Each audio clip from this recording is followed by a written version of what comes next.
But Darius still wasn't through.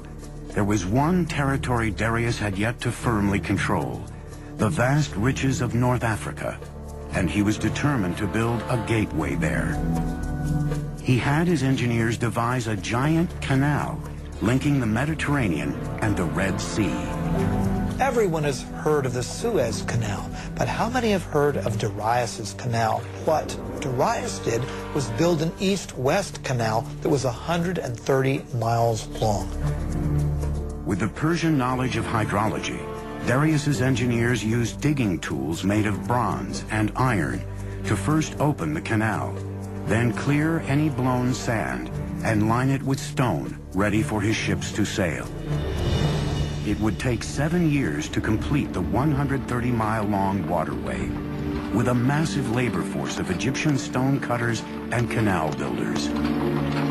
Parts of the canal between the Nile and the Red Sea were actually not waterways, but just points along which the ships could be dragged until they reached another deeper portion where they could again sail their course. Darius says, I, Darius, king of kings, conqueror of Egypt, built this canal. He connected the Red Sea to the Nile River for trade, and he says, and ships were brought along my canal.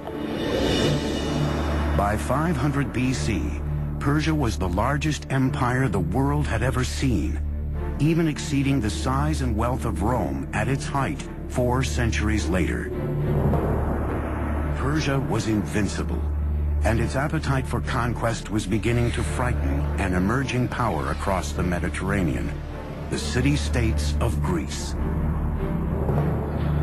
Just a little geographical info. That big body of water out there is the Black Sea. This thin body of water here is the Bosphorus Strait that connects the Black Sea to the Mediterranean. So I'm standing in Asia, or Asia Minor if you will, and that land over there is Europe. Now in 494 BC, Darius put down a revolt from some cities on the coast of Turkey. But this revolt had been supported by Athens, so Darius wanted to teach Athens a lesson. He was going to march on Greece and attack that city. But how is he going to do it? He's got to go across the sea. Well, he takes a bridge of boats, pontoons if you will, and lines them up from that point to that point and marches an army, so Herodotus says, of 70,000 men across the sea to attack Greece. Amazing. Persian engineers connected one side of the Bosphorus to the other by scuttling boats side by side to form the foundation. Then they built a highway across the top, linking Asia to Europe. Probably this was a system of planks, and underneath there was a system of packed earth or perhaps dry wood to keep basically the road stable.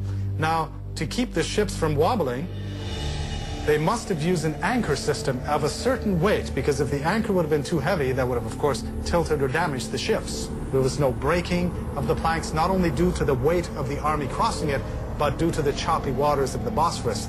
That's quite the feat of engineering before the age of computers. It is late August in the year 490 BC.